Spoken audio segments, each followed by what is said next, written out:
So a potter's wheel is a tool that spins around, and you can take your clay and throw it onto the wheel, and as it spins you can make different shapes and different pieces on it. I typically like to make more sculptural forms, but you can also make functional work. You can make vases, bowls, pretty much anything in your kitchen, and a lot of different art as well.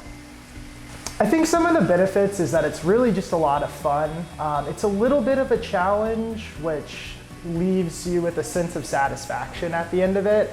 But I think the number one thing is everyone that does it is really fun, and the whole process is fun. So in our classes, normally the first step is we wedge our clay, which blends the clay, and if there is air pockets in the clay, it de-airs it. After that, we take our clay and we stick it on the wheel, and the most important part is to make sure that your clay stays on the wheel. A lot of times if it's not stuck, it could go flying across the room, so that's very important. After that, we start the sintering process.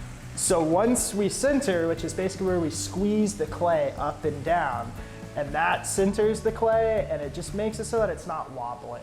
So once you do that, the next step is to make the hole, and then you open the piece, and then you lift the clay upwards, which thins it, and that's where the piece gets its height.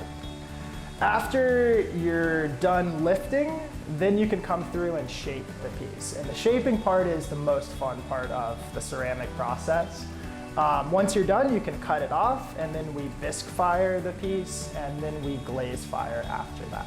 I think you should come on in and try it. A lot of people are nervous at first, and then the biggest thing I always tell my students is that it's just dirt. Don't be scared of it. If you mess up, you can simply just push it back together and start over. But once you get your clay centered, the process isn't as hard as people think. So definitely come on in and give it a try.